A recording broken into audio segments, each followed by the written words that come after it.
Professional standards and quality of care are very important to us at Darent Valley to ensure our patients receive expert care and achieve maximum wellness when they return home.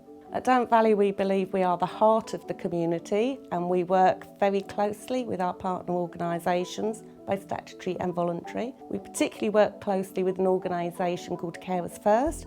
We strongly believe it's important to support not just our patient but their relatives, family and carers. Training and education are very important. We believe in giving our staff the skills to give high quality care to our patients, and also we would like our carers and members of the public to have an understanding of what dementia is and to realise that actually you can live very well with dementia in the community. Respect and dignity. Patient-centred care, treating every patient as an individual. Care with compassion. High quality care for every patient. Striving to excel in everything we do. All the staff here at Dartford and Gravesham NHS Trust put the patients first in everything that we do. Professional standards. This is done to maintain the highest possible standards, showing openness, honesty and integrity in everything that we do. Working together to achieve the best outcomes for our patients. We look not just at the person's physical health condition that they're admitted to hospital with, but we understand people have holistic needs, so we look at their health and their social needs, and we do that to make sure that when our patients do recover and go home, that they go home and don't have to come back to us and that they feel fully supported and well cared for.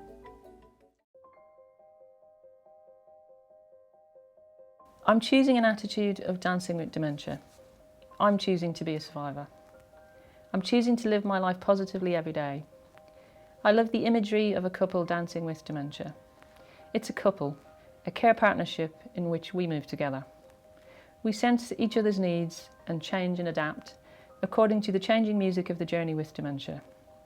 It's a very expressive way, I think, of talking about the care partnership being like a dance with dementia. As care partners in the dance with dementia, we both have to learn to listen to the music. What is happening to me, to us? And what is the rhythm of our dance with dementia? Is it fast or slow? And who is in charge? The care partner asks, what do you want? What can I do to help? Importantly, what can you do? Or what would you like to be helped to do? The phrase, use it or lose it, is important. And it doesn't matter how small the function, it is still important to retain as much as possible. We dance together, each of us adjusting our steps as we adjust to each new challenge of dementia. And we need to watch the musicians, the care network, professionals, family, friends, all provide cues and support for our dance with dementia. And they should be watching us dance, not playing their own music. By accepting this journey of change and adaptation, we can dance with dementia and choose a new life in the slow lane. So this extract is from a book called Dancing with Dementia by Christine Bryden, and Christine Bryden was 46 when she was diagnosed with a form of dementia. There's another book called Who Will I Be When I Die, which was Christine's first book. But the reason that I've chosen this extract is that I think it's very positive and it talks about Christine trying to come to terms with the diagnosis of her dementia and about the importance of empowering patients and people with dementia. This short film, produced by the Department of Ageing and Health, will cover the key learning points relating to cognition and older persons' health. Cognition generally is the sum of knowledge, which includes memory, reasoning, judgment, ability to make decisions and problem solving. I think that gives a good summary of cognition. What happens as you get older is that the speed of your mental processing becomes slower. And that's also variable. Different people can be affected in different ways. The other things that slow down is coordination, your motor reflexes. I think the signs, common signs to look for are cognition itself. So the earliest signs are a defect in memory in that you cannot remember recent events. Recent events and you tend to become repetitive. If your relative or friend, family member is continuously asking repetitive questions, not getting beyond that, it may be a sign that something is not quite right. The other thing they can do is start misplacing things and forgetting where to put them, and they put them in the most odd places. Disorientation, time, place, and person. Things like wandering or going out of the house and getting lost, that's probably a more concrete sign that something is going on.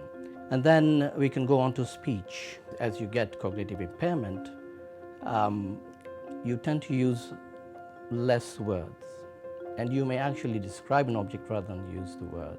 Trying to make a point, but not quite leaving it hanging, leaving it midair, and going on to something else.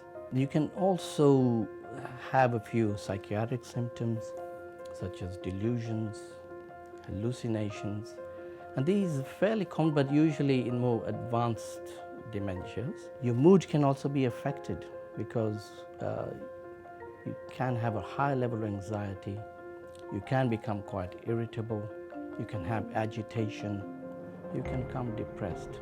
I think depression is one area we have to be quite careful about. Depression, life events like a bereavement, because they can mimic dementia, but you may not really be demented. If dementia is suspected as a diagnosis in a patient, the most important thing is to establish a history.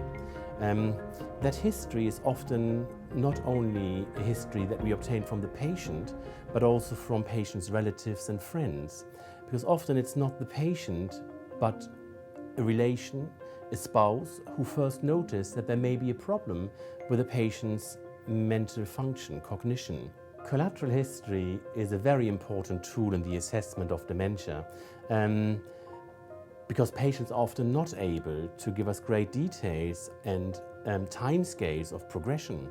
So a patient may think that their memory function has been fine and it's only last week when they notice that they keep misplacing things, whereas a relative may be able to say that, we thought that there's something not quite right for the past 2 years. And the speed of onset is important in terms of differential diagnosis, of reaching a conclusion as to what type of dementia we may be dealing with. At present, we have got several drugs at our disposal that can alleviate symptoms in dementia, that can maybe modify the course of the disease, but we haven't got a cure as such. Very rarely dementia may be pseudodementia, a symptom of depression or a symptom of an underactive thyroid or vitamin B12 deficiency. That's in all the textbooks, but it's exceedingly rare.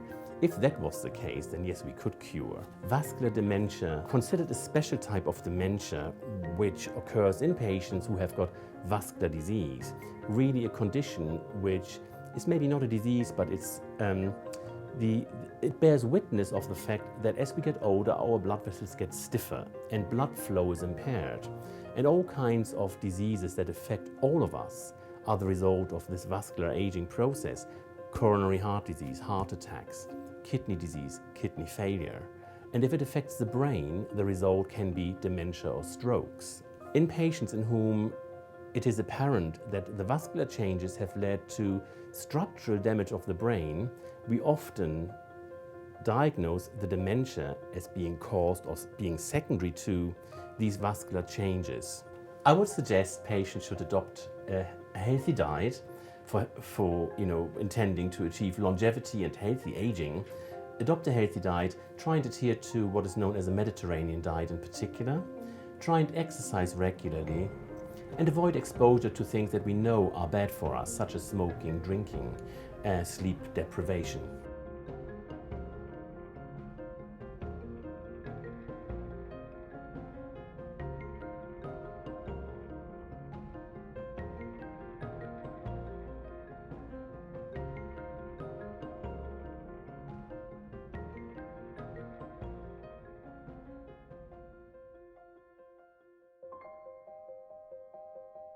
In this second section, we will look at alternative reasons why someone might develop memory problems as a result of delirium rather than dementia. Delirium can be a frightening experience. Watch this short clip as to how it might feel to the person with delirium.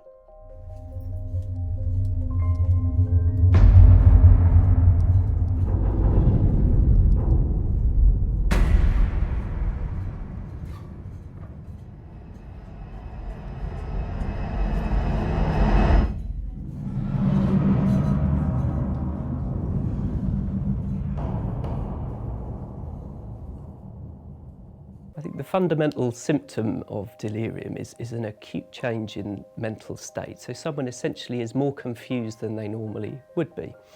And that goes along with other features, such as being either hyperactive, more agitated or angry or frustrated than they normally are, or more sleepy than normal. So for instance, when a nurse comes to wake them in the morning, they don't wake up as they normally do and they drift off back to sleep. A third feature of delirium is that the patient finds it very difficult to maintain attention, so to focus on you, to make eye contact. They're very easily distracted by what might be going on around them at the time. And in terms of the way they think, they are generally more confused than normal, so families often will pick up that someone is not quite making as much sense as they normally do, and that can be a source of great concern. They might talk in a confusing way, they may be disorientated, they may not even recognise their relatives. In terms of thinking about who's more at risk of developing delirium, people with underlying dementia certainly are at much higher risk. People who've undergone operations, so in particular operations on their hips, so people after hip fracture. And really, overall, any older person in hospital really is at risk of developing delirium just by the fact that they're in a hospital environment which is unfamiliar to them. We know that delirium is something that comes on very quickly. So if this is someone who's been getting more confused over 6 months, a year, 2 years, that really doesn't fit with what we know delirium to be. Delirium often is, all of a sudden 5 days ago, 3 days ago, and is a dramatic change in that person rather than a gradual process over time. The symptoms of delirium really can be made worse by being in an unfamiliar environment, by not having your own glasses or your hearing aids in order to orientate you to your surroundings. Certain medications we sometimes have to use can make your delirium worse, but it's part of our role as doctors to try and minimise that as much as possible. Any illness you might be suffering, which is presumably the reason you might be in hospital in the first place, can make that delirium worse and make it more prolonged. We know that in some cases delirium can be very difficult to control and a patient might be at risk to themselves or to others. And in those very occasional cases, it's sometimes necessary to use medication to at least take the edge off the delirium, if you like. And those medications are mildly sedating. We use a very, very small dose for the shortest possible time. The idea being that we can protect that patient from harming themselves or harming others.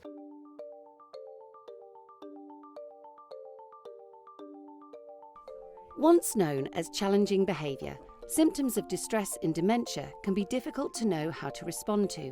Nowadays, it is recognised that these symptoms are often the person trying to communicate a physical or emotional need. Learning to interpret and respond to these symptoms help reconnect the person with ourselves and the world. Here are a few examples. This person may feel lost and lonely, looking for the toilet or bed area.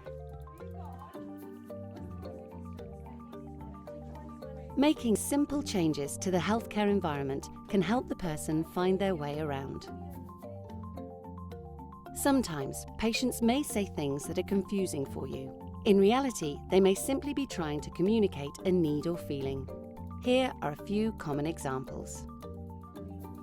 Mum, mum, mum equals looking for a familiar person or caregiver. I want to go downstairs equals bored and that they may want to get dressed and start their day. When's dinner? Equals hungry or trying to maintain their usual routine or work out the time of day. Often, listening and doing simple things can be the most effective solution. Agitation and restlessness are usually signs of delirium. The symptoms of delirium can be mistaken for dementia. Delirium is a syndrome that indicates an acute physical health presentation and requires urgent treatment. Please remember these key learning points. Dementia is a syndrome of the brain. Memory problems can be caused by or made worse by other conditions. Healthy living and activity can help extend memory and quality of life. Simple environmental changes can help independence and give a sense of belonging. Knowing how to respond to symptoms of distress can help the person reconnect with the world. With the right treatment, care and support, our patients with dementia return home as valued members of our community.